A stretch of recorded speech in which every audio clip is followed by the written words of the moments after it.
My name is Derrick Cody, and this is my story.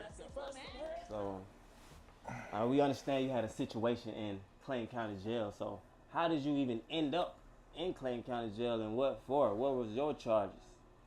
My charges was only property damage. It was a charge that was supposed to only be a misdemeanor, and somehow they made it to a felony. And the attorney that I had at the time, she made me aware that that was under $500 of damage, and they gave me the wrong charge. So I was in the cell amongst people with 10, 20 years with the charge that was a misdemeanor. So they placed you in an environment with people who had way more serious crimes. Absolutely. Absolutely. And what was your conversation with some of the people inside of that environment when you first initially walked in there? Being that I know how to adapt to my situation, I kind of been in some hard situations before prior, I already knew, to not really talk too much. Don't let them try to fill you out too much. But, I'm a little different. I don't carry myself like most brothers do, and I don't really do the tough. So I guess they target people, you know what I'm saying, that don't act all tough and all that. Especially if you ain't gang affiliated, you'll have a problem. They don't care how big you is. They don't care about none of that. When you ain't gang affiliated in a jail like Clayton County or Wright Street or any of that, you're gonna run into some problems. You got to stand on your 10. And how would you say you went about standing on your 10? And what was that experience like? The stabbing, because I'm sure we all seen the clips. I seen the clips, the news. They picked it up and everything. It's really big. So, absolutely. Like, just give us details about that scary scenario. That scenario is more so like a lot of times you don't know what you would do in a situation you've never been in. You hear a lot of guys saying, I do this, I do that. You know what I'm saying? I'm hard, I'm macho. I ain't no nigga gonna do this to me or that to me. Even though I stood on my 10, I was still scared. Hey, I'm gonna keep it real. I'm gonna keep it 100. A life-death situation, I was scared, straight up. And for the people who haven't seen the clips and stuff, give it, like, what happened? What happened? But I'm gonna tell you, before I get to that, I wanna make sure everybody know, sometimes scared doesn't mean you react scared. And that's what shows what your character is made up. You know what I'm saying? Just because you're scared don't mean you're going to move scared.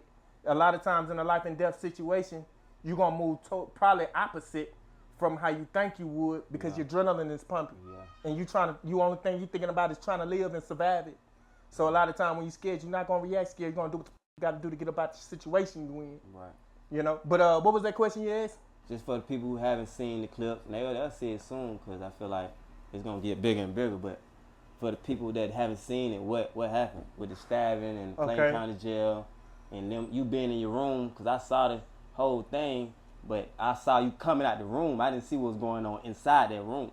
So when they came in the room, I was in my top bunk, and as y'all know, Clayton County, them doors don't lock.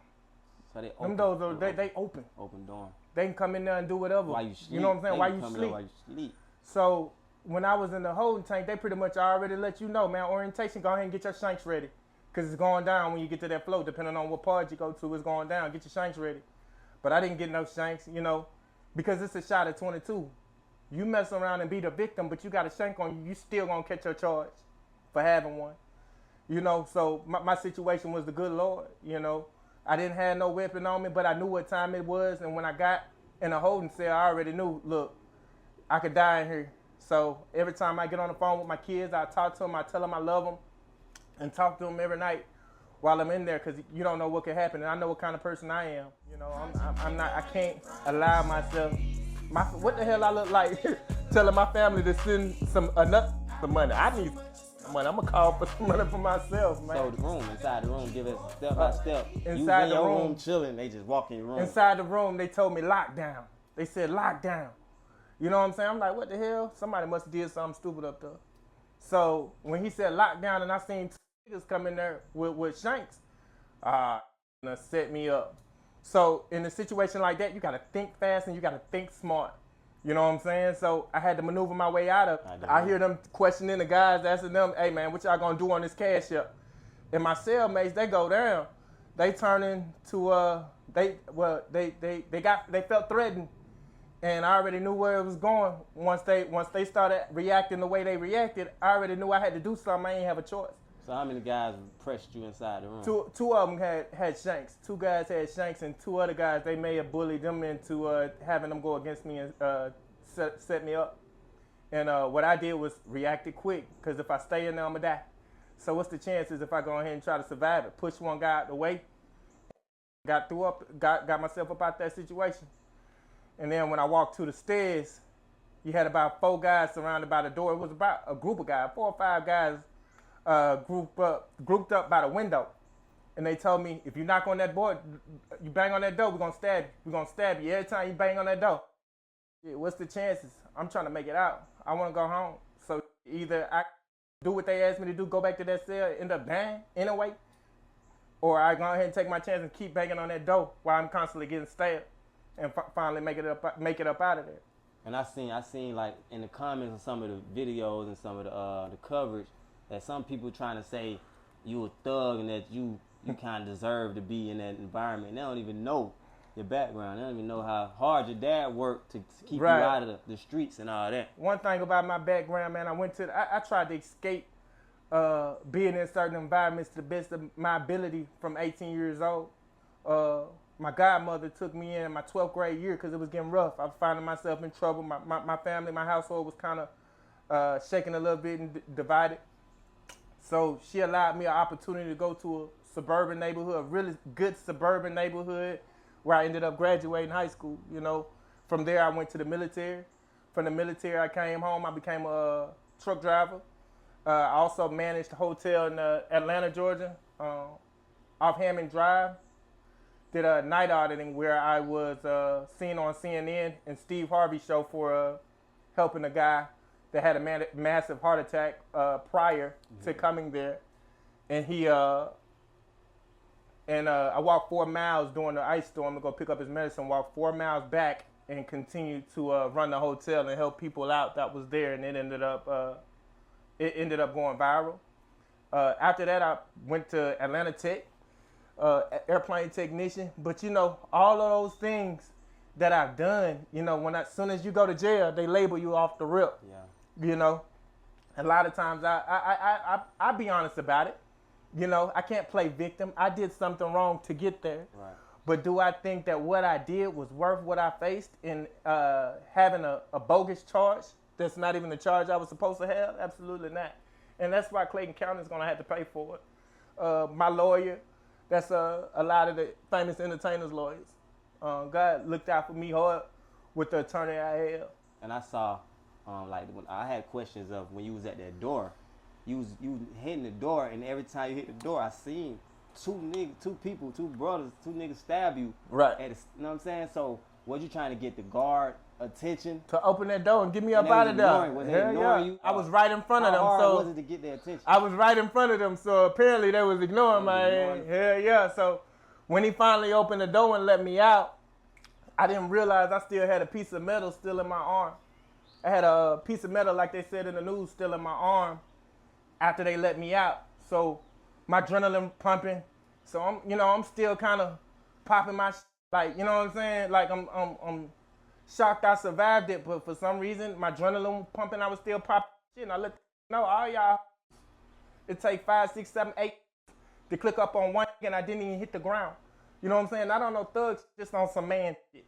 You know what I'm saying? I got a guard. That's all. I respect that. I was proud. I ain't gonna lie. I was proud. Like, yeah. Because, like you say, a lot of people put in that situation that ain't no telling how you would react. And the thing about it is so detrimental because a lot of times a guy that falls in that situation, he going to react with his pride. And then when you react with your pride instead of intelligence, you out of there quick. Yeah, because you knock one of them niggas out, you already know. Now you done hurt their pride. You got them cute ass CO women looking at them. Yeah, you know what I'm saying? You done beat his, you know you could beat it because it take 4, 5, 6 to tame.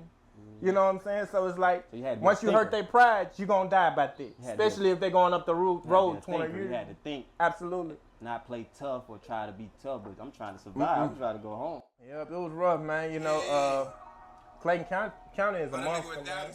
You know, they will sweep shit up under the rug and forget about you. How was everything going as far as the legal? The legal matter, man, it's going awesome. It was a slow approach because this happened way back in last year. But I just never gave up on my story, and I always reminded them before I got the news reporter I have, Mr. Parati, awesome man. Thanks a lot, Mr. Parati. Before he took on my story, I called almost every news channel available, but this was so frequent. It's like, man, okay, get in line. You're the next nigga that got stabbed. For somebody who maybe going or went through similar, how would they tell them how did you approach it to get this coverage? Like, what can somebody else do if they get in the situation to try to get some justice? Man, believe in yourself, believe in your story, and say, I'm not gonna shut up until this shit gets somewhere. Straight up, man. You know, hey, look, this is my story. This is what happened. You know, some of them will brush it off. Or he ain't nothing but a street thug. Look, he got some priors, or he got gang affiliated. Absolutely not. Absolutely not. Like I always say, man, Have you ever been gang affiliated? Absolutely not. But I mean, of course, growing up in certain environments, predominantly black neighborhoods, you know, you're always gonna have associates or family ties, you know what I'm saying, that's a part of affiliated to different things, but that never had nothing to do with me. I always been my own person, you know, and that's how I survived anywhere I lived in Atlanta, Memphis, anywhere. I always been myself, and that protected me and took me a long way. You know, just being myself and not trying to act like this or that. And what's one of the most important things you learned from this situation? The most important thing, stay my black ass out of jail. I mean, the most important thing, man, that I learned out this whole situation, God can take the worst thing in your life and make it the best thing that ever happened to you. Amen. You know, like I went through, before I got locked up, I had the F-150 truck sitting high up. I had a BMW truck. You know, I was doing my little thing, making my little money. It wasn't a whole lot, but I was doing pretty good for myself. And I lost my family. It threw me back in a mental place. And negligence is what got me in this situation. You know what I'm saying? And losing somebody I really love. You know what I'm saying? And I mean, it wasn't reciprocated the same. And so I reacted in a way that I wasn't supposed to. That a man, that, you know, most men do that got pride and don't know how to effectively communicate how they feel. You know what I'm saying? As a learning man, I didn't know that. I'm not going to hit a woman, but I'm going to tear up every motherfucking thing around me. That was my old mentality, you know? And that's what I did to land me up in jail. Some stupid ass shit. You know what I'm saying? But that same stupid ass shit that the opposition, or for some of you that's not too spiritual, the opposition or the devil, the biggest trap he made became the biggest blessing. That's all off of our choices. You know what I'm saying? That's why I always say, you know what I'm saying, be a thermostat and not a thermometer. Never let situations around you, your environment you in, dictate who you are. You know what I'm saying? Just because you grew up around the streets, you grew up around murderers, killers, that don't mean you got to be what the streets want you to be. You could be your own man. You could be your own person. You could do anything you want to out here. Respect. So I think we'll just continue this story on another day, for real. We're going to edit this part out. Absolutely. I'm saying right now. But okay. I think we should, because we running on time and we had a late start. So we'll come back and we'll be a lot more prepared. Absolutely. I'll write down more questions and we'll go over them before we even come here. Right. Just have a more structure and organized with it. This was just on the first. He called me just now, like a couple hours ago, and said, let's do it. Then we put it together real fast. So it's straight organic shit. Oh, yeah, it absolutely. Ain't scripted. So. Hell yeah. Hey, what's up, man? I'm glad you still here, bro. Cause oh, yeah. The way you speak about it, it make it feel light. It feel light because, like, you know what I'm saying? Because you took it on. But But that shit's serious. Yeah, like, it's serious. Could die for real. Somebody died. Actually, I'm after that, right? I'm mentally still fucked up because every time I turn on the news, a guy died from the same thing. The same. You see, if you remember seeing when mine hit the news. I seen another family. 3 or 4 days later, another man died from my same situation. They family member didn't make it. Exactly, and another guy from Wright Street, Fulton, he had the same exact charge I had. You can look it up on Google. Same property damage charge I had. Didn't make it.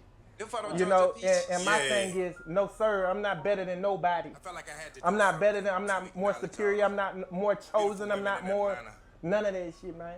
You know what I'm saying? I'm representing them.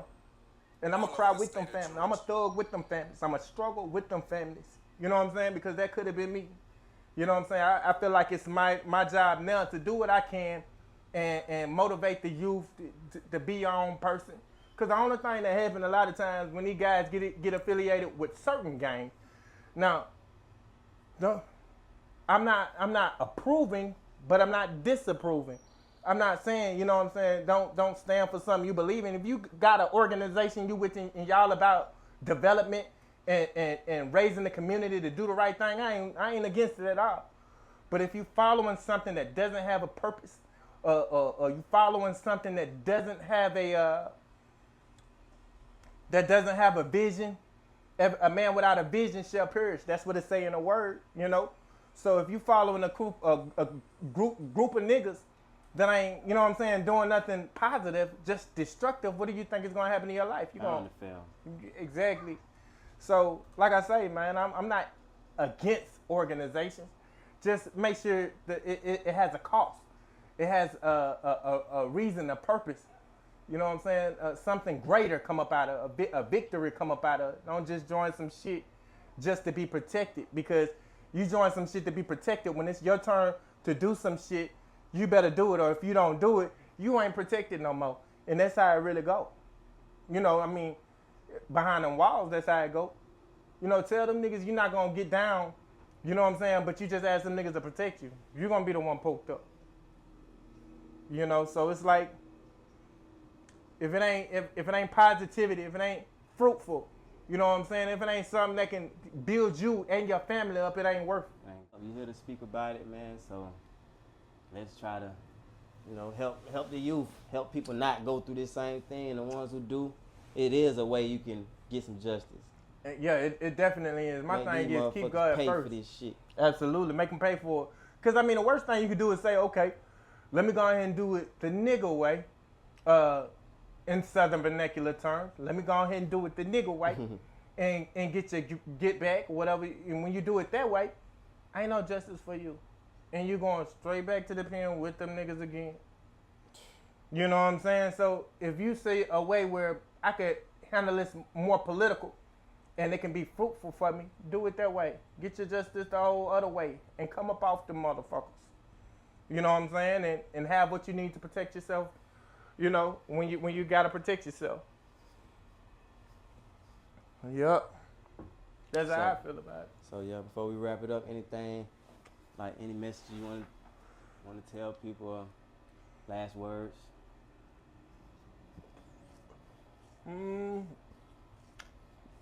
Think before you react, man. Don't let your pride don't let your pride make you lose your life. You know what I'm saying? If God with you, who can be against you? You know what I'm saying? Always know any of us can die any given day. You know what I'm saying? Any of us can be out of here. Don't matter how big you is. It don't matter how smart you is. It don't matter how street you is. Because it's always a group of niggas that's bigger than you sometimes, because a lot of these niggas is hoes these days. It's always a group of niggas. So always know your day can come any day. Just do the right thing. Show the love of God to the best of your ability. That's all the thing you can do in this world at this time, in these days. From outside East Atlanta, South Memphis, my hometown, Ioka, add my stomping ground, right by JB Lounge. I'm in Claiborne home with a bust down. Let's take it back. Only on Atlanta News First, video of a man stabbed multiple times inside a Metro Atlanta jail. The victim claims he got into an argument with a former correctional officer now accused of orchestrating a similar attack. The former detainee who provided us video of his attack survived, but is still very shaken. We want to warn you, the video you're about to see may be disturbing to watch. Derrick Cody walks out of his Clayton County cell in July 2023 after he says fellow detainees threatened his life. They pretty much demanding, telling you, we're gonna stab you up. If you don't come up with a way to give us some money, we're gonna hurt you. Watch closely. You can see two men with what appear to be shanks or knives in their hands. As Derrick begs correctional officers to open the door, they strike. What are you yelling? What are you saying? Look, I'm getting stabbed. Just making a gesture, I'm getting stabbed. And that's when he finally opened up the door. Derrick, who was detained for pending property damage charges, suffered stab wounds to his stomach, leg, and back. Taken to the hospital with a piece of metal still stuck in his body. I didn't even look. I didn't even want to look. When she pulled it, I told her to go ahead and snatch it out as fast as she can because I don't want to think about the pain.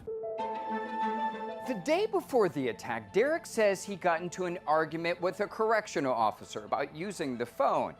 He says he felt threatened but didn't think much more about it until he learned about an arrest involving the same officer a few months later.